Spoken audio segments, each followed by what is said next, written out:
Kung ikaw, mangmang ka, maniniwala kang malakas talaga ang ating kaalyado kaysa sa bansang China. Ang alay lang naman po ng bansang China, mga lodi, at ito lang naman po.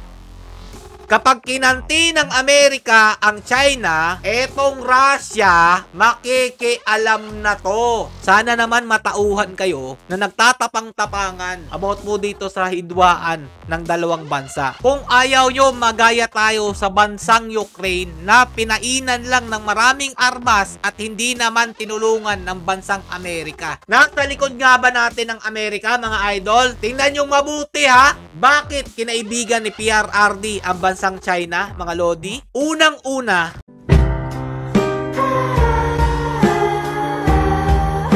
yo, what's up mga lodi? It's Peps TV. Welcome back po sa ating channel. At ang pag-uusapan natin ngayon, mga lodi, kung totoo nga po bang malakas ang Amerika kaysa po sa China, ang ating tinuturing na kaalyado sa administrasyong ito, ipagtatanggol kaya tayo pag nagkaroon po ng hidwaan ng bansa natin at ang bansang China. Dahil nga po, mga lodi, ako'y kinikilabutan dahil sa mga nangyayari ngayon. Papalapit na po ng papalapit ang gulo na ginagawa ng mga tanso sa ating bansa na akala mo talaga kitatapang. At ito pa po ang pumukaw sa aking kaisipan, mga lodi ha. Noong nag-post po ako, ito po pakita ko sa inyo ha. Sabi ko po dito, tanong lang mga tanso ha, bakit nagkaroon ng tensyon sa pagitan ng China at PH sa West Philippine Sea ngayon? O baka hindi nyo alam ang sagot. Ito po yung nakakagulat na mga kasagutan nila, mga lodi. Dahil daw po kay Tatay Duterte, kaya po nagkaroon po ng hidwaan ng bansang China at ang ating bansa. Ito po ang komento, mga lodi, no? Sabi po kasi nito ni Amelito Di Umano, tanong lang din, Peps, ano ba ang ibig sabihin ng EEC? Bakit kailangan nating ipagtanggol ito? Sabi naman po, mga lodi, ni Laika Ace LD, Amelito Di Umano, hindi niya masagot yan kasi walang alam niyang vlogger na yan. At ito nga po, mga lodi, patunayan natin sa kanila na sila yung walang kaalam-alam. Nagmumukha kayong syunga dahil hindi nyo po alam ang totoong pinapasok ninyong kaguluhan. Nagtatanga-tangahan daw po tayo na vlogger. Alam naman niya na dahilan bakit nagtanong pa. Lalo tuloy nagmukhang ogag daw po ako. Siyempre, pinagtatanggol naman po tayo ng ating mga lodi dyan. Kayo ang mga tanso, mga obob, gusto nyong girahin ng China, kayo na lang. Kaya sumabak sa China, wag nyo kami idamay. Hindi kami mga obob. Yan ang totoo. Dahil kung ikaw, mangmang ka, maniniwala kang malakas talaga ang ating kaalyado kaysa sa bansang China. Dito ako nagulat, mga lodi. Sabi kasi ni Julian C, mga idol, gusto nyo ba matulad sa Russia at Ukraine? Sino ngayon ang nahihirapan na wala ng pamilya, ubos ang pamilya, sira ang kabuhayan? Leche buwisit na pride na yan. Sige nga, kung maipag-war kayo sa China, kaya nyo ba ng Pilipinas? Mga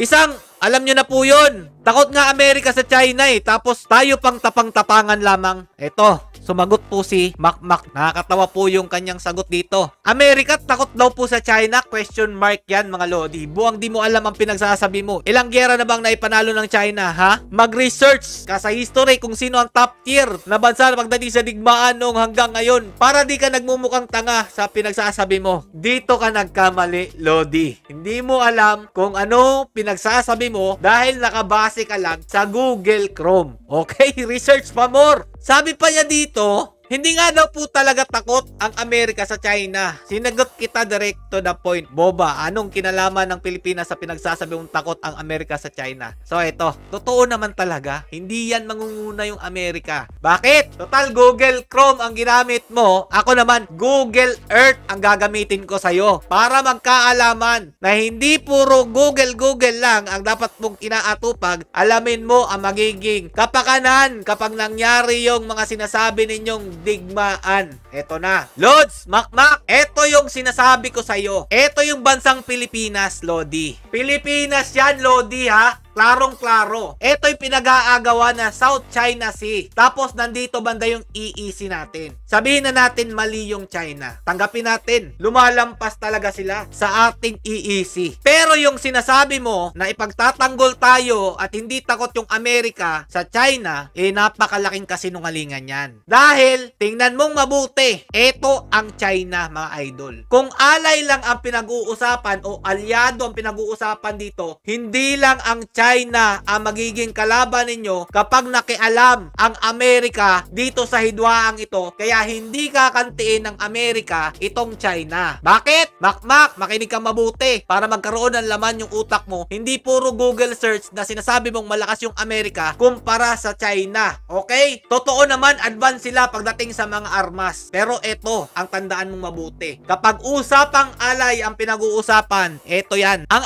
alay lang naman po ng bansang China, mga lodi, at ito lang naman po. Ang Russia. Kapag kinanti ng Amerika ang China, etong Russia, makikialam na to. Huwag mong sabihin hindi makikialam yan dahil nakialam yung Amerika sa hidwaan ng Pilipinas at ng China. Ano mangyayari mga lodi sa bagong Pilipinas?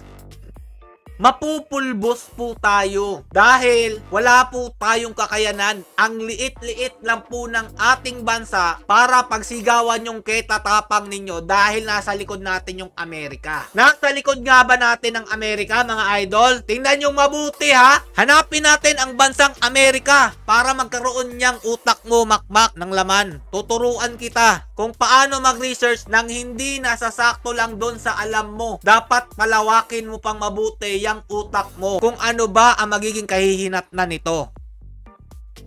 Nasa likod po ng globo ng mundo ang bansang Amerika, mga idol. Ayan po siya. Napakalayo po ng lalakbayin para po makapahingi po ng saklolo sa bansang Amerika, mga lodi. Gaano kalayo kumpara sa bansang China. Ayan po ang China, mga idol. Makmak, sana bago mo ikinomento yung nalalaman mo sa Google, inalam mo muna yung mga posibleng mangyari kapag naghidwaan o nagkaroon ng giyera ang bansa natin at ang China. Paano makaka-back up ang Amerika sa sinasabi mo?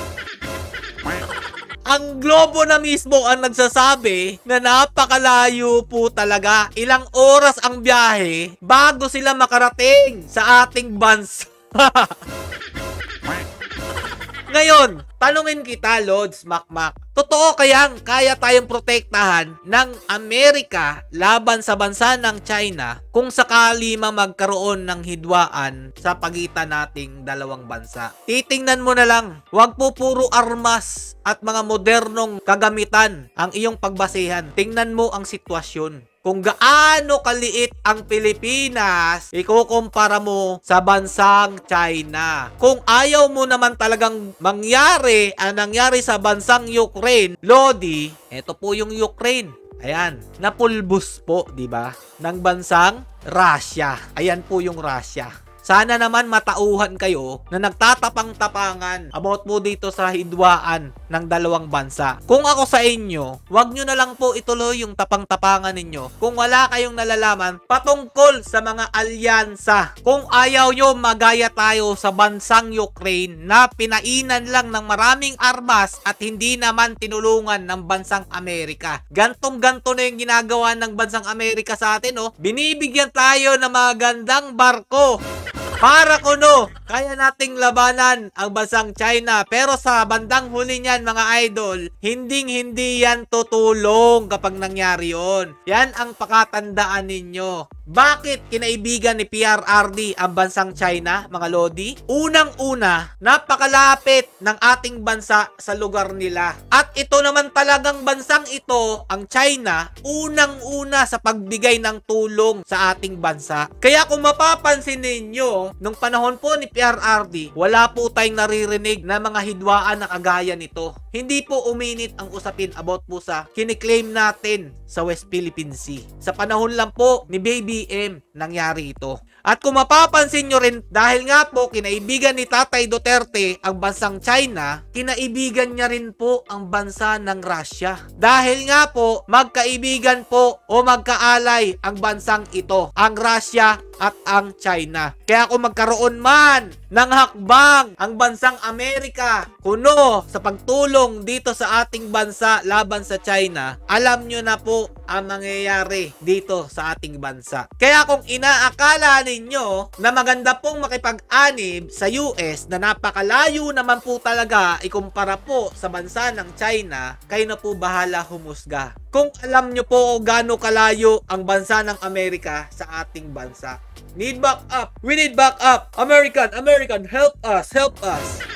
Mga ilang araw pa bago dumating. Kaya kung akala nyo tama yung desisyon ninyo, maling desisyon yan, baby M. Dahil una sa lahat, ang bansang Amerika lang talaga ang merong hindi magandang intensyon sa ating bansa. Kaya kunyari, nakikipagkaibigan ito sa Pilipinas. Ngayon, alam mo na, Makmak, sana naturuan kita at sabihin nyo nang hindi naman talaga ako katalinuhan. Pero hindi po ako nagpo-focus doon lang sa salitang kung sino ang malakas na bansa pagdating sa giyera at experience. Kung sino talaga ang totoong merong malakas na alyansa, yan dapat ang ni-research mo. Hindi nag-focus lang sa Amerika. Stay safe mga idol and God bless you all. Sana nagustuhan nyo po ito at matauhan kayo sa tapang-tapangan ninyo. Peace!